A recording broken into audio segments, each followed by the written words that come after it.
के लिए अस्पताल जो सिर्फ जम्मू लोगों के लिए बने थे, उसमें इतने सभी लोग पूरी स्टेट के इलाज करने लगे। बाकी जो सड़कें, पानी, बिजली सिर्फ जम्मू के लोगों के लिए थे, वो सब स्टेट के लोगों से बांट मिल के खाया। इसके लिए दिल बहुत बड़ा होना चाहिए। जम्मू के लोगों ने वो दिल दिखाया और दरिया दिली से सबका स्वागत किया। कोई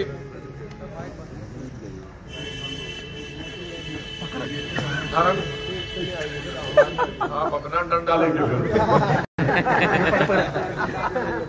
मैं समझा आपने माइक भी रखा।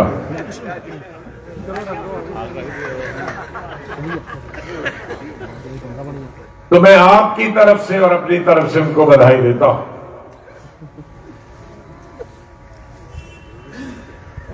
आज जो सबसे बड़ी मुश्किल हमारे सामने है, बेकारी और बेरोजगारी। कभी भी इतनी पढ़े लिखे लोगों को बगैर रोजगार के हमने इस रियासत में नहीं देखा। बेरोजगारी दो तीन किस्म की है। पढ़े लिखे लड़के और लड़कियों की बेरोजगारी,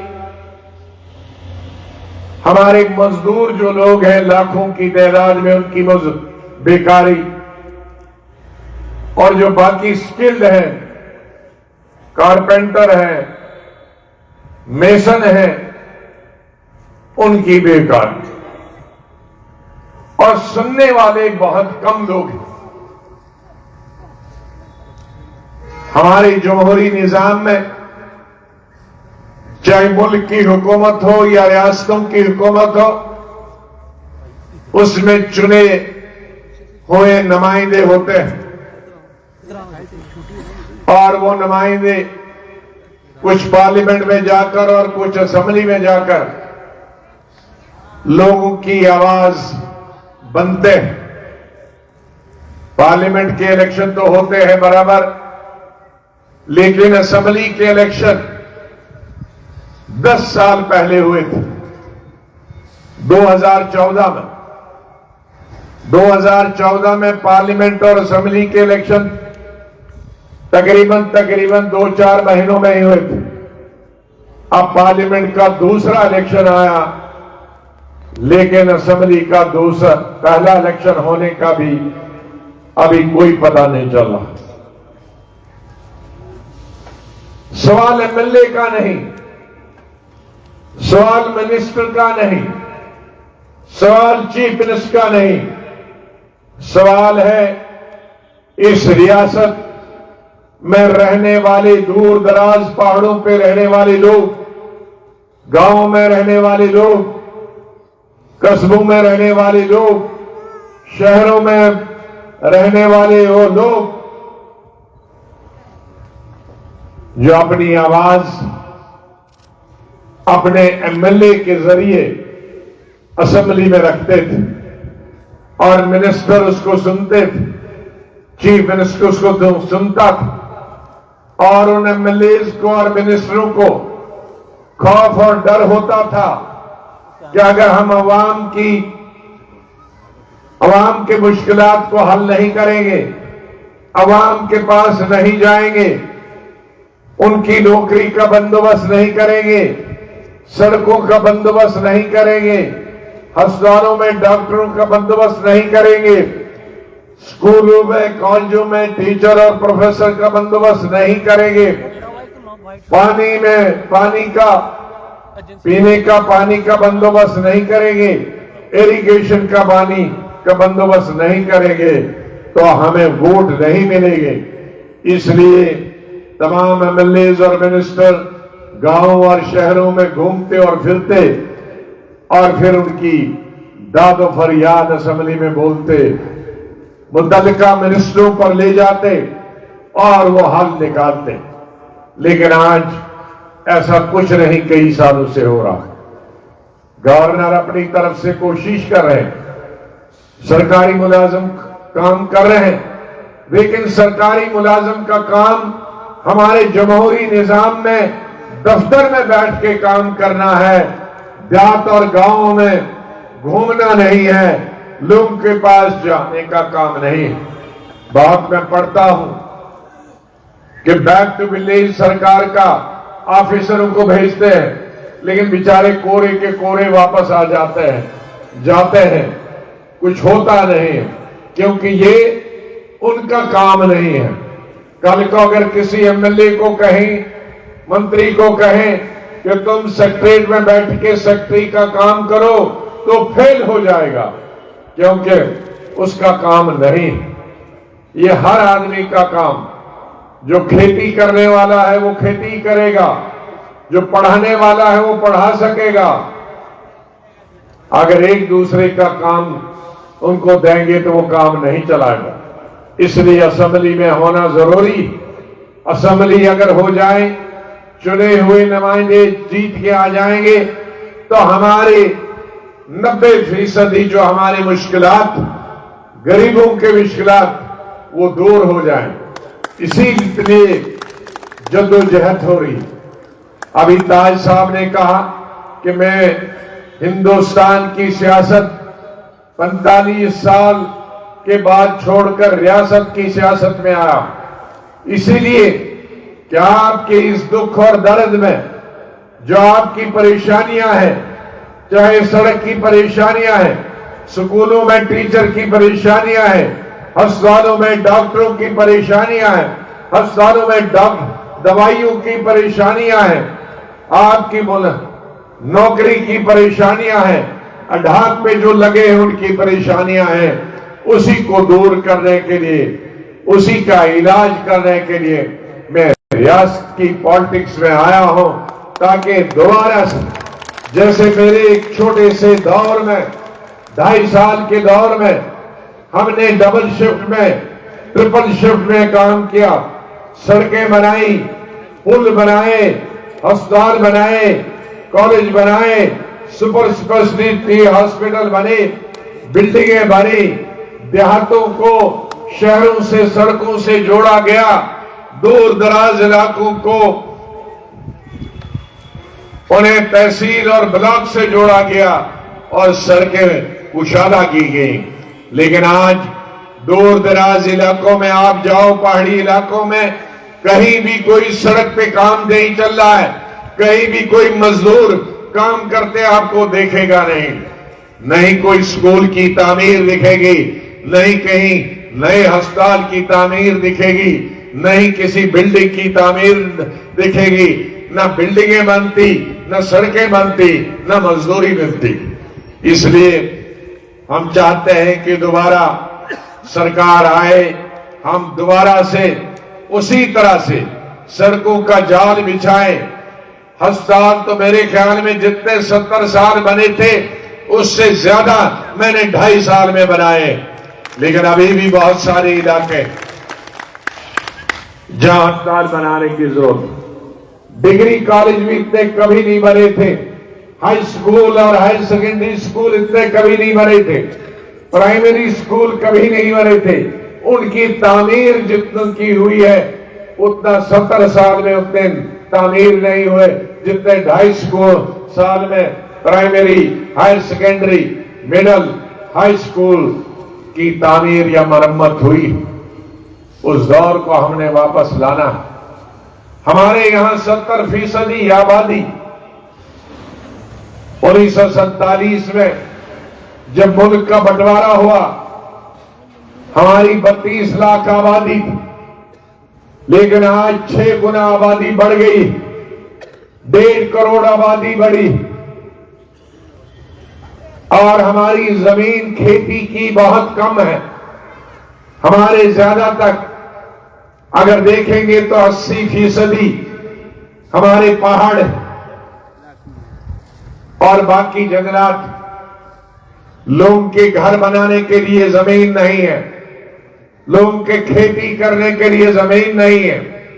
अगर पूरा हिंदुस्तान देखें तो हिंदुस्तान में सबसे कम जमीन वाली जो एग्रीकल्चर के लिए है खेती के लिए सबसे कम जमीन हमारी जम्मू कश्मीर में है और आबादी 6 गुना बढ़ी। अब ये 6 गुना आबादी 5 जो बड़ी है, ये कहां जाएगी? हवा में अभी रहने की कोई जगह नहीं है।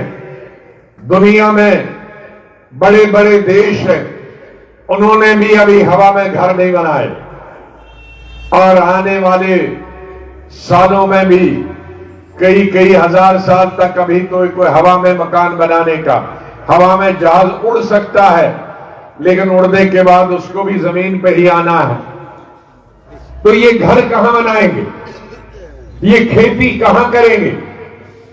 तो जो सरकारी जमीन है, चाहे वो रेवेन्यू की जमीन है, चाहे वो खालसा सरकार है, चाहे वो चरागाहें हैं, जिनमें आप चरागाह माल मवेशी पहले जमाने में 70 साल शहरों में भी मवेशी होते थे, लेकिन आप बेचारे यहां घर के लिए जमीन नहीं है, उन्हें पहाड़ों पर अपने मवेशियों को लेके जाना पड़ता।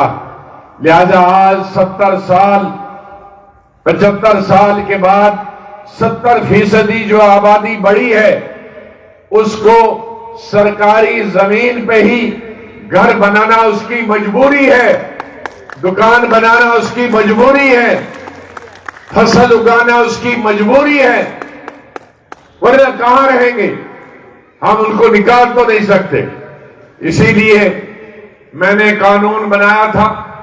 पहले महाराजा हरि सिंह जी ने जमीन दी थी लोगों को, उसके बाद शेख मोहम्मद अब्दुल्ला साहब ने जमीन दी थी और उसके बाद रोशनी की जो कानून मैंने बनाया, कैबिनेट से पास हुआ, असेंबली से पास हुआ, कोई घर में बैठ के मैंने नहीं बनाया चीफ मिनिस्टर के दस्तखत से, बल्कि कैबिनेट ने उसे मंजूरी दी और फिर असेंबली ने उसे पास किया।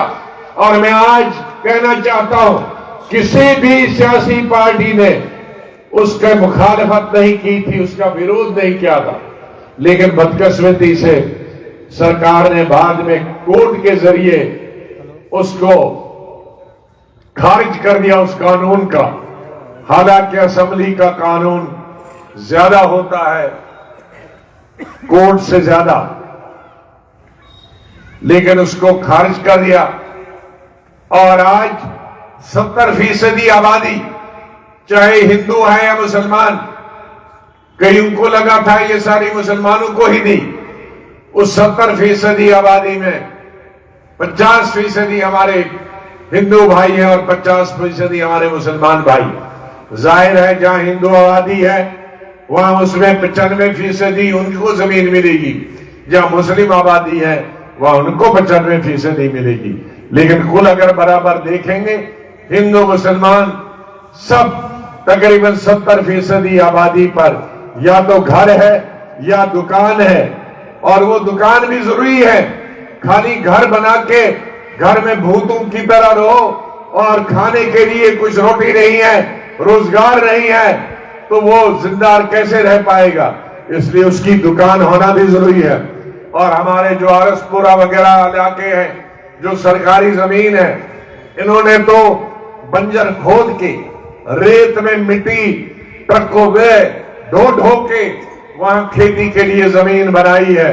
और आज हम कहेंगे उनको 70 साल बाद पीढ़ी है, वो तीसरी पीढ़ी कहां ढूंढेगा? किसको ढूंढेगा कि 47 में उनको किसने बसाया था? इसलिए हमारी जम्मू कश्मीर का जो भी इंसान है, चाहे वो सरकारी जमीन पे, हां अगर कई लोगों ने उसको तिजारत बनाया है, 100 200 कनाल लेकर उसको बिजनेस बनाया है, उनको नहीं मिलना चाहिए।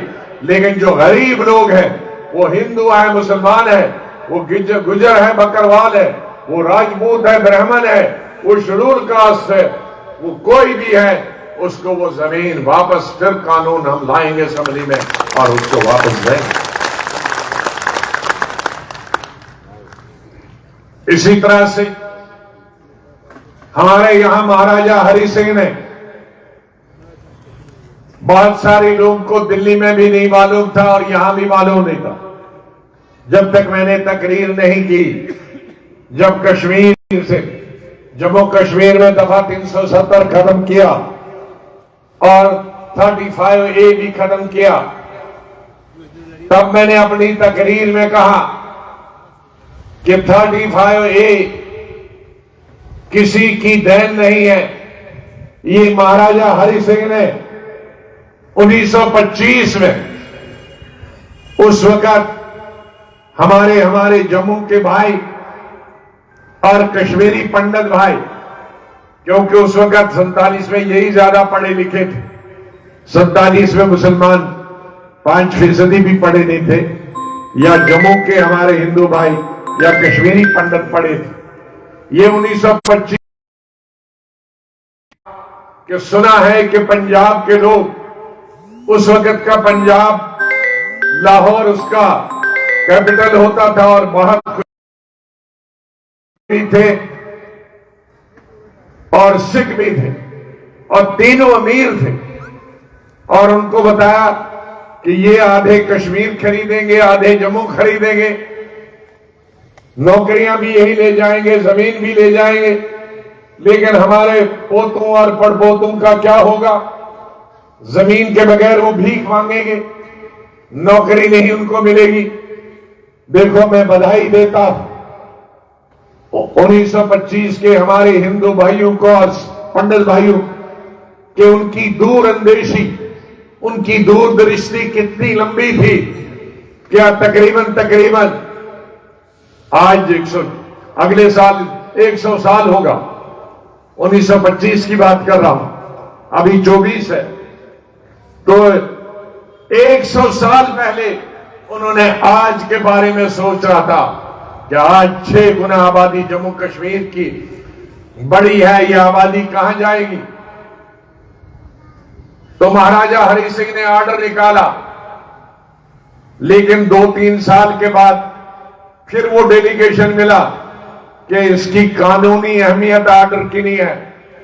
1927 में दूसरा ऑर्डर निकाला, वो भी नहीं चला। फिर 1930 में महाराजा हरि सिंह ने कानून बनाया और उस कानून में स्टेट सब्जेक्ट बनाया।